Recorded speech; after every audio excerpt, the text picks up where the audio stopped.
ভাই বোনেরা ভালো করে এই কনসেপ্টগুলোকে তোমরা শিখে যাও। ওকে, যারা ডব্লিউবিজেই দিচ্ছ, নিট দিচ্ছ, এবং এটা লাইক অ্যান্ড সাবস্ক্রাইব করো এবং ইয়ে করো যাতে তোমরা ভিডিও যে ভিডিওগুলো আমি নিয়ে আসছি সেগুলো তোমরা তাড়াতাড়ি পেতে পারো, তার হচ্ছে নোটিফিকেশান পাও, বেল আইকনটি অন করে রাখো। ওকে, আর দেখো ডব্লিউবিজেই বলো, নিট বলো, আইআইটি জেই যেটারই প্রিপারেশান নিচ্ছ ভালো করে নাও, কনসেপ্ট চলে নাও, এমসিকিউ বেশি বেশি করে প্র্যাকটিস করতেই হবে, তার সাথে কনসেপ্টগুলোকে ক্লিয়ার করতে হবে। ওকে, চ্যাপ্টারে আমি যতটা পারি তাড়াতাড়ি নিয়ে আসছি more and more video. Okay, follow করে যাও। এখন তো সিস্টেমের একটু তো প্রবলেম আছে, বুঝতে পারছো, ওই জন্য একটু দেরি হচ্ছে। দেখো হুইচ মলিকিউল হচ্ছে বলেছে টেক্সট পার্ট হচ্ছে নিউক্লিওফিলিক সাবস্টিটিউশন রিঅ্যাকশন ফাস্টার, হচ্ছে বলেছে নিউক্লিওফাইল মানে কি, দেখো নিউক্লিওফিলিক সাবস্টিটিউশন। আচ্ছা, নিউক্লিওফাইল মানে কি গো? নিউক্লিওফাইল মানে হচ্ছে নেগেটিভ চার্জ। ওকে, বলেছে নিউক্লিওফাইল কোথায় ফাস্টটা দেখাবে, মানে আমাদের নিউক্লিওফাইলটা কোন কার্বনিল কার্বনে তাড়াতাড়ি অ্যাটাক করতে পছন্দ করবে। দেখো নেগেটিভ চার্জ কাকে ভালোবাসে? পজিটিভ চার্জকে ভালোবাসে। এটা যত পজিটিভ হবে সে তত একে ভালোবাসবে, অপোজিট অ্যাট্রাকশন। বুঝেছ?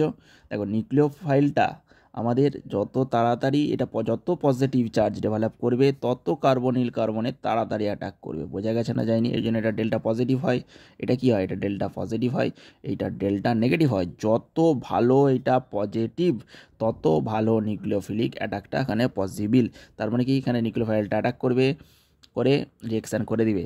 তাহলে এইটা আমাদের কি বলেছে, কোন মলিকিউলটা আমাদের টেক পার্ট করে নিউক্লিওফিলিক সাবস্টিটিউশন রিঅ্যাকশনে ফাস্টার। যে ফাস্টার হতে গেলে কী হবে, এখানে পজিটিভ চার্জটা তত ভালো আসতে হবে। দেখো এখানে দুটো গ্রুপ আছে, CH3 গ্রুপের একটা কি এফেক্ট আছে গো, প্লাস আই, এই ইলেকট্রন দিতে পারে। সব এখানে ক্লিয়ার হয়ে যাবে। প্লাস আই মানে ইলেকট্রন এ ডোনেট করে, এর একটা পাওয়ার আছে যে সিগমা বন্ডে ইলেকট্রনকে ঠেলে দেয়, অন্যের দিকে ঠেলে দেয়। তাহলে এ অন্যের দিকে ঠেলে দিল, সিগমা বন্ডে ইলেকট্রনকে অন্যের দিকে ঠেলে দিল। অন্যের দিকে ঠেলে দিলে কী হবে, এখানে যে পজিটিভ চার্জটা ছিল এই পজিটিভ চার্জটা আস্তে আস্তে কী হয়ে যাবে, নেগেটিভের দিকে সরতে চাইবে। সে নেগেটিভ হবে না, কিন্তু পজিটিভ চার্জটা কি কম পজিটিভ হবে। তাহলে এইটা আমাদের, তাহলে এখানে আমাদের নিউক্লিওফাইলটা সহজে অ্যাটাক করতে চাইবে না, কিটোন। আর একটা জিনিস বুঝতে পারছো কি, সবগুলো দেখো কিটোন, এখানেও CH3 আছে, দেখো তো ইলেকট্রন ঠেলে দিচ্ছে। আবার এখানে পিএইচ এর প্লাস আর এফেক্টের জন্য মানে রেজোনেন্সের জন্য আবার ইলেকট্রন দিচ্ছে। তাহলে এ তো আরও আনস্টেবল হয়ে যাবে, এখানে পজিটিভ চার্জটা মানে প্রায় নেগেটিভের দিকে হয়ে যাবে। আবার এখানেও দেখো পিএইচের এখানে কি আছে, প্লাস আর এফেক্ট আছে, তাহলে পিএইচ রিংও রেজোনেন্স দিচ্ছে, দুটো পিএইচ রিংয়ের রেজোনেন্স। তাহলে এই মলিকুলটাতেও অ্যাটাক করতে চাইবে না। ওকে, নিউক্লিওফাইল আসলে এবার C ডবল বন্ড, এই যে ওমোইটি পিএইচটা স্ট্যাটিক ক্রাউডিংয়ে ওখানে কিছুটা হতে পারে। ওকে, যেহেতু আমাদের লিনিয়ার শেপে যদি চলে গেছে মলিকুলটা তখন হবে। কিন্তু মেন কি, এখানে দেখো এখানে ইলেকট্রোফিলিসিটি, যে পজিটিভ চার্জটা মানে কি ইলেকট্রোফিলিসিটি মানে পজিটিভ চার্জ যত ভালো ডেভেলপ করবে, তাহলে এখানে সব ইলেকট্রন ঠিলছে, এখানে রেজোনেন্স করছে, এখানেও ইলেকট্রন ঠিলছে, তাহলে কি হবে, হবে না। সবসময় অ্যালডিহাইডে ভালো হয়। কী বললাম, সবগুলো দেখো কিটোন দিয়েছিল, শুধু একটাই অ্যালডিহাইড দিয়েছিল। ওরা চালাক, ওদের থেকেও আমরা আরও বেশি ক্লেভার। ওকে, কত কনসেপ্টে নিয়ে আসবে, এসব কনসেপ্ট আমাদের মানে একদম মুখে মুখে মুখে থাকবে সব।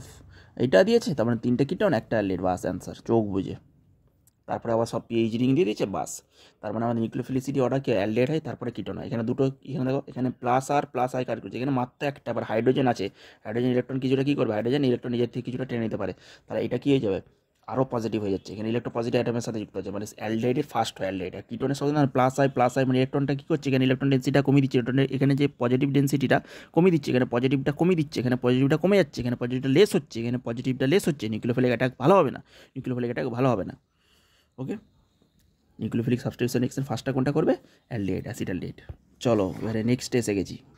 দেখো অ্যাসিটোন কনসেন্ট্রেশন H2 প্রোডাক্ট। আচ্ছা, অ্যাসিটোন আছে, বাবা অ্যাসিটোন হচ্ছে কনসেন্ট্রেশন H2 হচ্ছে একটা ভালো প্রোডাক্ট দেয় গো এখান থেকে। এই প্রোডাক্টটা প্রাইস হয়ে আসে এক্সামে, কনসেন্ট্রেশন H2SO4 কী প্রোডাক্ট হবে গো, বলে ফেলো তোমরা, নিজেরা করো না। মেসিটিলিন হবে, সব আমি পড়িয়ে দেবো। ওকে, চেষ্টাটা করো, বাস আমি বাকি দেখিয়ে দিচ্ছি সব। কিচ্ছু ব্যাপার নয় এগুলো, একবার জেনে গেলে কিচ্ছু ব্যাপার নয়, সবাই একদম ক্র্যাক করবে ডব্লিউবিজেই, কোনো চাপ নেই। মেসিটিলিন, তাহলে অ্যাসিটোন থেকে কনসেন্ট্রেশন H2SO4 থেকে দিলে মেসিটিলিন। ওকে, মুখে বলে বলে পড়তে হবে, আর চোখ দুটো দিয়ে ভালো করে দেখতে তো হবে মলিকুলগুলোকে। অ্যাসিটোন, মেসিটিলিন। ওকে, চলো নেক্সটে আসছি।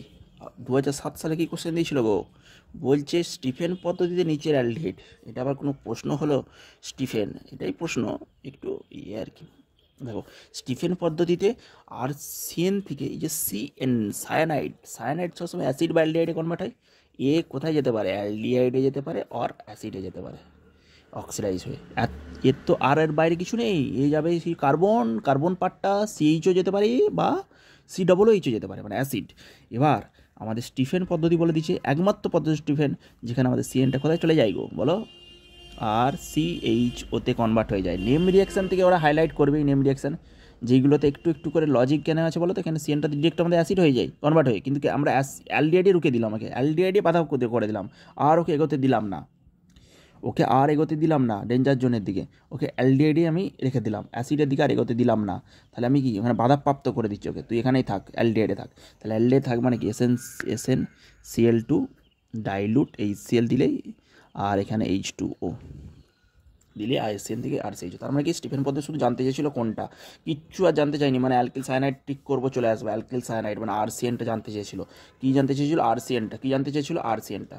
এটা আবার কোনো প্রশ্ন হলো? চলো নেক্সট প্রশ্ন। আবার এখানে কি বলেছে দেখো, calcium acetate on heating gives. Calcium acetate কী গো, ক্যালসিয়াম অ্যাসিটেট মানে কি গো, এই দেখো তো এইটা নাকি ক্যালসিয়াম অ্যাসিটেট, CO সব বলে দিচ্ছি, অত চাপের কিচ্ছু নেই। এই যে CH3COO, এই অ্যাসিডের যে এইচটাকে বাদ দিয়ে দিলেই, এর সাথে একটা হাইড্রোজেন দিয়ে দিলেই কী হয়ে যায়, অ্যাসিডের একটা এইচটা বাদ দিয়ে দিলে এটা কী বলবো, অ্যাসিটেট, CH3COO অ্যাসিটেট। যখন আমরা বলি C11O কিটো, সেরকম বলবো CH3COO অ্যাসিটেট, অ্যাসিটেট মানে CH3COO। ওকে, তাহলে ক্যালসিয়াম দুটো ক্যালসিয়াম কি +2 দেখায়, তাহলে দুদিকে দুটো অ্যাসিডেট পার্ট দিয়ে দিয়েছি। আমাদের এখান থেকে বলেছে ক্যালসিয়াম অন হিটিং, এটাকে হিট করে দিতে বলেছে আবার, ও বাবা, হিট করে দিলে কি পাবো গো, দেখো এই যে ক্যালসিয়াম কার্বনেটটা বেরিয়ে যাবে, CaCO3 এখান থেকে বেরিয়ে যাবে, এটা খুব ভালো প্রোডাক্ট বেরিয়ে যায় গো, কার্বনেটের, ক্যালসিয়াম কার্বনেট, দেখতে পাচ্ছ কি, ক্যালসিয়াম কার্বনেট বিরাট একটা প্রোডাক্ট, যেখানে +2 মোর কোঅর্ডিনেটিং বন্ড করে দেওয়া থাকে। ওকে, মানে এখানে ল্যাটিসটা খুব স্টেবিল হয়ে যায়, ওই জন্য এরা একদম CaCO3 ক্যালসিয়াম কার্বনেট। আর বাকি তোরা যাবি মানে কিটোনে চলে যা, CH3CO, বাকি তোরা কী আছিস, অ্যাসিটোনে পরিণত হয়ে যা, বাস অ্যাসিটন প্লাস CaCO3, বোঝা গেল, অ্যাসিটন প্লাস CaCO3, CH3CO, বাকিটা প্লাস ক্যালসিয়াম কার্বনেট, CH3CO,